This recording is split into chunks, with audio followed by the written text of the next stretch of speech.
Hello student, मैं RM Tiwari आपका जेस्ट education में स्वागत करता हूं। आज हम पढ़ेंगे अमरूद की खेती से संबंधित कुछ महत्वपूर्ण प्रश्नों के बारे में। तो आइए उन प्रश्नों को देखते हैं।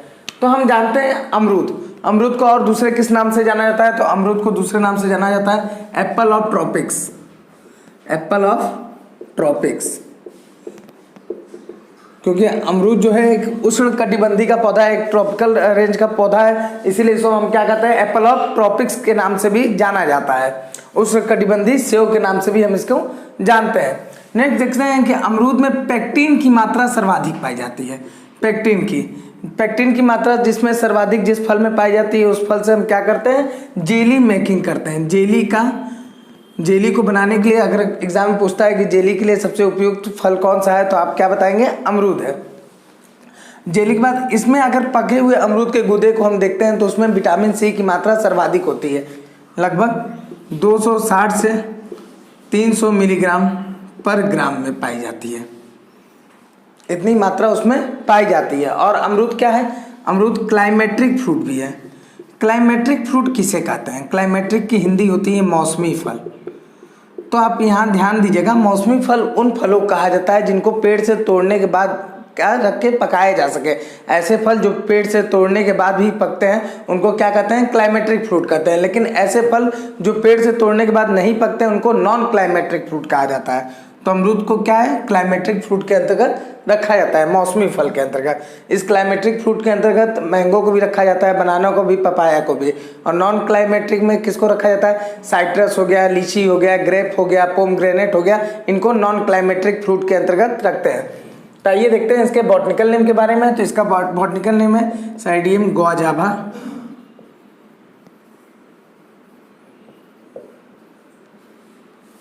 इसकी फैमिली की बात करते हैं तो इसकी फैमिली का नाम है माइरेटिएसी। क्रोमोसोम बात करते हैं तो 2n=22। एरिया ऑफ प्रोडक्शन की बात करते हैं तो अमरूद की अगर हम एरिया ऑफ प्रोडक्शन की बात करते हैं तो सबसे ज़्यादा एरिया ऑफ प्रोडक्शन में दोनों में अगर यूपी इंडिया की स्टेट की बात करें तो यूपी पहला प्लेस रखता है। और प्रोडक्टिविटी गुजरात की सबसे अधिक है। प्रोडक्टिविटी गुजरात की। अगर हम बात करें अमरूद की तो अमरूद 3.7% शेयर देता है एरिया में। अगर टोटल जितने भी फ्रूट ग्रोन होते हैं, अगर पूरे फ्रूट का जितना फल हो रहा है उसके क्षेत्रफल की दृष्टि से बात की जाए तो अमरूद का 3.7% हिस्सा रहता है। और प्रोडक्शन में बात की जाए तो 4.1% प्रोडक्शन में हिस्सा रहता है अमरूद का। पूरे फलों में अगर बात करें कि अमरूद अगर पूरे फलों के उत्पादन में हम बात करें अमरूद का कितना परसेंट हिस्सा होता है तो 4.1%। बात करते हैं प्लांटिंग टाइम। तो इसकी भी प्लांटिंग टाइम क्या है? बरसात के रीजन में इसको हम ग्रो करते हैं लगभग जुलाई से लेकर अगस्त तक। इसकी हम प्लांटिंग करते हैं बरसात ऋतु में। जहाँ ऐसे जगह जहाँ सिंचाई की मात्रा उपलब्ध है तो वहाँ हम इसकी प्लांटिंग मार्च में भी करते हैं। बात करें सॉइल की तो सॉइल के लिए इसकी लोमी सॉइल उपयुक्त मानी जाती है, दोमट मृदा। बात करें मैन्योर और फर्टिलाइजर को तो जो दोमट मृदा इसके लिए उपयुक्त मानी जाती है। मैन्योर और फर्टिलाइजर की हम बात करते हैं तो मैन्योर और फर्टिलाइजर में हम देखते हैं कि 15 kilogram FYM farm yard manure गोबर की खाद काम करते हैं। 15 किलोग्राम सड़ी हुई गोबर खाद का प्रयोग प्रति गड्ढे में करते हैं। अगर एक गड्ढा बनाते हैं उस गड्ढे का आकार कितना रखते हैं? 60 सेंटीमीटर का अगर हम एक गड्ढा करते हैं तो उसमें 15 किलोग्राम सबसे पहले हम सड़ी हुई गोबर की खाद डालते हैं। और उसके बाद हम 50 ग्राम पर प्लांट की बात कर रहे हैं, 50 ग्राम पर प्लांट नाइट्रोजन की मात्रा, 25 ग्राम पर प्लांट फास्फोरस और 50 ग्राम पर प्लांट पोटास की मात्रा रखता है। अब हम बात करते हैं प्रोपोगेशन मतलब होता है प्रवर्धन। अमरूद में हम प्रवर्धन किसके द्वारा करते हैं? प्रवर्धन का मतलब होता है कि एक से अधिक पौधे हम कैसे तैयार करते हैं। तो इसमें अमरूद में प्रोपोगेशन नॉर्मली सीड्स के द्वारा होता है, बीज के द्वारा प्रोपोगेशन होता है। बीज के द्वारा नए पौधे का विकास होता है। अगर बीज के अलावा हम दूसरे तरीके से बात करें, वेजिटेटिव प्रोपोगेशन की बात करें तो इसमें लेयरिंग क्या होता है? लेयरिंग वो प्रक्रिया होती है जिसमें जैसे पौधे की टहनी है तो उस टहनी को हम, जैसे ये देखिए एक फिगर के मीडियम से, ये जान लीजिए पौधे की टहनी है, तो इस टहनी को हम क्या करते हैं, इस सॉइल के अंतर्गत दबा देते हैं। दबाने के बाद यहाँ से रूट ग्रो कर जाता है। रूट ग्रो करता है तो इसको हम कट करके निकाल लेते हैं, जो एक नया पौधा तैयार होता है। तो इस प्रक्रिया को क्या करते हैं, लेयरिंग करते हैं। लेयरिंग के बाद इसमें इनार्चिंग भी करते हैं। एक आप लोग की परीक्षाओं में पूछा जाता है इनार्चिंग और ग्राफ्टिंग में क्या अंतर है। तो इनार्चिंग प्रक्रिया में करते हैं। ग्राफ्टिंग में हम क्या बताए थे कि सायन को ले आया जाता है रूट स्टॉक के पास। रूट स्टॉक मूल वृंत के पास किसको ले आया जाता है, सायन को ले आया जाता है। सायन मतलब शाख जिसको हम लगा रहे हैं। लेकिन इनार्चिंग की प्रक्रिया में सायन को पेड़ पे ही लगे रहने देते हैं और रूट स्टॉक को सायन के पास ले जाते हैं। जैसे एक भाग हमने बताया था रूट स्टॉक होता है जो भूमि से लगा रहता है, और एक भाग रहता है सायन जिसको किसी पेड़ की शाखा से काट के ले आते हैं और रूट स्टॉक में हम लगाते हैं। तो ये तो हो गया ग्राफ्टिंग की विधि में। ग्राफ्टिंग में रूट स्टॉक यहीं रहता है और सायन कहीं दूसरे जगह से लेकर आते हैं। लेकिन अगर इनार्चिंग की हम बात करते हैं तो इनार्चिंग में पौधे में शाखा लगी रहती है और यहाँ से हम रूट स्टॉक को ले जाते हैं। हम रूट स्टॉक को शाखा के पास ही ग्रो करते हैं, जिसके कारण इसको हम जोड़ देते हैं। रूट स्टॉक से सायन को हम क्या करते हैं, जोड़ देते हैं। और जोड़ने के बाद जब उसमें से रूट का फॉर्मेशन होता है तब हम शाखा को काट के पौधे से अलग करते हैं। ये बात याद रखिएगा कि जब हम ग्राफ्टिंग की बात करते हैं तो उसमें शाखा को पहले ही काट दिया जाता है, और इनार्चिंग में कब काटा जाता है, जब उसमें रूट का फॉर्मेशन हो जाए तब। अब हम बात करते हैं प्रूनिंग। प्रूनिंग की प्रक्रिया क्या होता है, जिसको हिंदी में हम करते हैं कृंतन की प्रक्रिया। तो प्रूनिंग क्या होता है, जब हम बात करते हैं कि ऐसे पेड़, जब हमको पेड़ों से अधिक क्या चाहिए, फल चाहिए, नए फूल चाहिए, नए नए शाखाओं से फूल और फल की वृद्धि चाहिए, तो उस समय हम पौधे में प्रूनिंग की प्रक्रिया करते हैं। तो अमरूद में जो है बेंडिंग की एक प्रक्रिया की जाती है। बेंडिंग, ये बेंडिंग की प्रक्रिया क्या होती है, तो ये बेंडिंग की प्रक्रिया में क्या करते हैं, अमरूद की शाखाओं को नीचे ले आकर बांध देते हैं। और बांधने के फलस्वरूप क्या होगा कि इसमें जो डॉर्मेंट बर्ड्स हैं, डॉर्मेंट मतलब क्या होता है, जो ऐसी कलिका जिसमें क्या हो, फल ना आ रहे हो, जो डॉर्मेंट हो, तो डॉर्मेंट का जो बर्ड्स होते हैं उसमें क्या आते हैं, फ्लावरिंग या फ्रूट्स आने लगते हैं। तो उस प्रक्रिया को बेंडिंग कहते हैं, जो शाखाओं को नीचे ले आकर बांधते हैं। दूसरी प्रक्रिया थीनिंग। थीनिंग की प्रक्रिया हम किसको कहते हैं, तो थीनिंग की प्रक्रिया होती है जब शाखाओं, ढेर सारी अमरूद में शाखाएं हैं, उसमें कुछ शाखाएं पुरानी हैं जिसमें फलत नहीं आने हैं। आपको पता है कि इस शाखा में फलत नहीं आएंगे, तो उन शाखाओं को वृक्ष पर लगे रहने का कोई मतलब नहीं है। तो उन शाखाओं को हम क्या करते हैं, काट के अलग कर देते हैं। तो जिसमें ढेर सारी शाखाओं में से कुछ शाखाओं को हम काट के अलग कर देते हैं, उस प्रक्रिया को हम थीनिंग कहते हैं। जब पौधा बहुत ज़्यादा पुराना हो जाता है तो उसमें रूट प्रूनिंग भी करते हैं, जड़ कृंतन की प्रक्रिया भी करते हैं। अब हम बात करते हैं अमरूद के महत्वपूर्ण सीजन के बारे में। तो हम गुआवा के सीजन को हम क्या कहते हैं, गुआवा सीजन को हम कहते हैं बहार। तो अमरूद में 3 तरीके बहार आते हैं। सबसे पहले अम्बे बहार।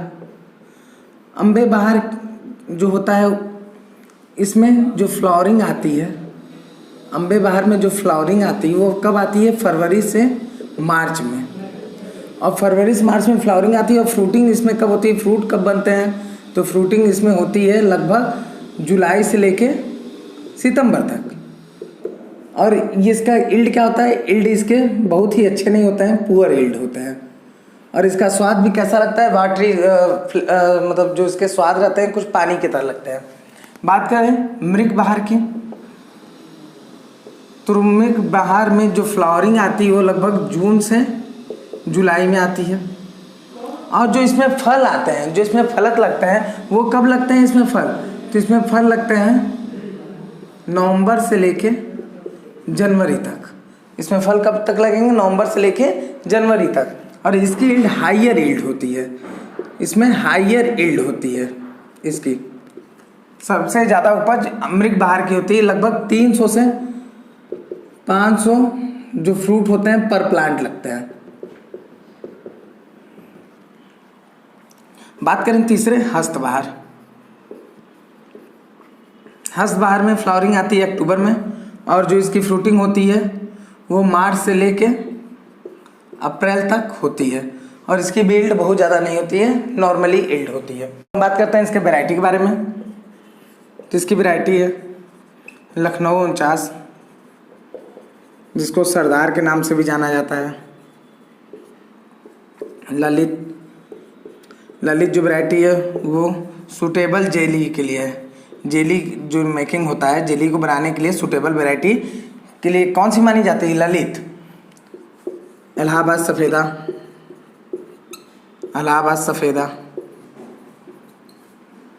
इलाहाबाद सुर्ख।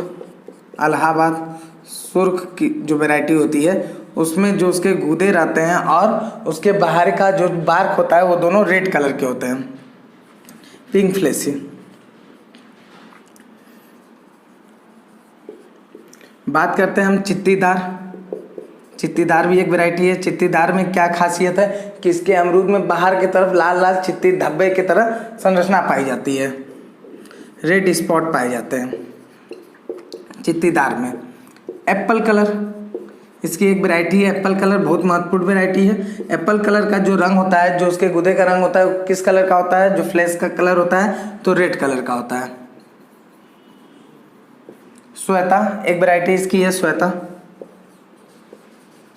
श्वेता में हाईएस्ट TSS की मात्रा होती है, हाईएस्ट TSS की मात्रा होती है।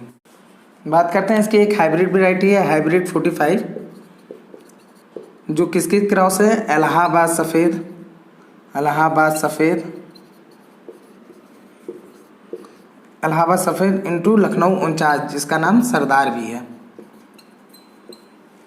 अब हम बात करते हैं इसमें लगने वाले महत्वपूर्ण इंसेक्ट पेस्ट के बारे में, इंसेक्ट एंड पेस्ट के बारे में। तो इंसेक्ट पेस्ट के बारे में सबसे पहले हम इंसेक्ट की बात करते हैं। इसमें इंसेक्ट कौन कौन से लगते हैं? तो इसमें बार कैटरपिलर, बार कैटरपिलर ये क्या करते हैं? ये इसके छाल को, अमरूद की छाल को ये क्या करते हैं? खा जाते हैं। तो ये बार कैटरपिलर है। Second mealybug.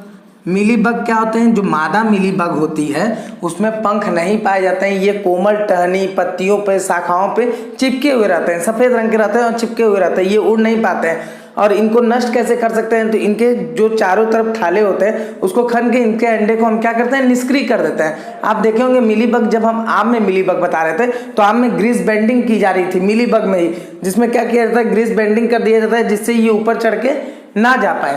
तो मिलीबग इसमें भी लगता है। अगर मिलीबग के बाद हम बात करें इसमें लगने वाले महत्वपूर्ण और कौन कौन से कीट हैं, तो फ्रूट फ्लाई हैं। फ्रूट फ्लाई, फल मक्खी। फल मक्खी क्या होते हैं? फल मक्खी जो रहते हैं वो अमरूद के अंदर ही अपने अंडे देते थे, और जब इस अंडे से मैगेट निकलते हैं, जब उनके बच्चे निकलते हैं तो ये क्या करते हैं? उसके गूदे को पूरी तरीके से खा जाते हैं। बात करते हैं इसमें लगने वाले कौन कौन से डिजीज़ हैं। तो इसमें महत्वपूर्ण लगने वाले डिजीज़ कौन कौन से हैं? तो एंथ्राकोनोस कोलियोट्रोटिकम नामक स्पीसीज कवक के कारण लगता है। कोलियोट्रोटिकम नामक कवक के कारण लगता है, जिसमें क्या होता है? पूरे फलों के ऊपर काले काले धब्बे बड़े बड़े पड़ जाते हैं, या कभी कभी तो पूरा फल ही काले रंग का हो जाता है। दूसरा विल्ट, उकठा रोग। विल्ट को क्या कहते हैं? उकठा रोग कहते हैं। ये किसके कारण लगता है? फ्यूजेरियम ऑक्सीपोरियम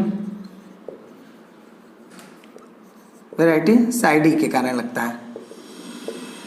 बात करें हम इसमें डैम्पिंग ऑफ भी लगता है। डैम्पिंग ऑफ जो रहता है उसको क्या कहते हैं? आर्द्र गलन रोग कहते हैं हम डैम्पिंग ऑफ। ये किसके कारण लगता है? पीथियम स्पीसीज, पीथियम नामक कवक के कारण लगता है। डैम्पिंग ऑफ जितने भी पौधे नर्सरी में तैयार किए जाते हैं सामान्यतः सभी में डैम्पिंग ऑफ नामक बीमारी लगती है जब नमी ज़्यादा पाई जाती है। जब नर्सरी में जहाँ पौधे लगे हैं छोटे, वहाँ जब नमी की मात्रा ज़्यादा होती है तो वहाँ पीथियम स्पीसीज क्या होता है? एक्टिव हो जाता है। और ये क्या करता है? जैसे ये पौधे हैं तो पौधे की जो नीचे जहाँ से शाखा इसकी शुरू हो रही है वहीं अटैक करते हैं ये कवक, और ये पौधे पूरी तरीके से झुक जाते हैं या पूरी तरीके से नष्ट हो जाते हैं, टूट जाते हैं। तो ये किसके कारण लगता है? पीथियम स्पीसीज के कारण लगता है। अगर इसमें कैंकर नामक एक रोग लगता है। कैंकर जो बैक्टीरिया के द्वारा लगता है, जो बैक्टीरिया के द्वारा लगता है उस बैक्टीरिया का नाम है ज़ैंथोमोनास। ज़ैंथोमोनास बैक्टीरिया के कारण लगता है। तो ये थे अमरूद की खेती से संबंधित कुछ महत्वपूर्ण प्रश्न।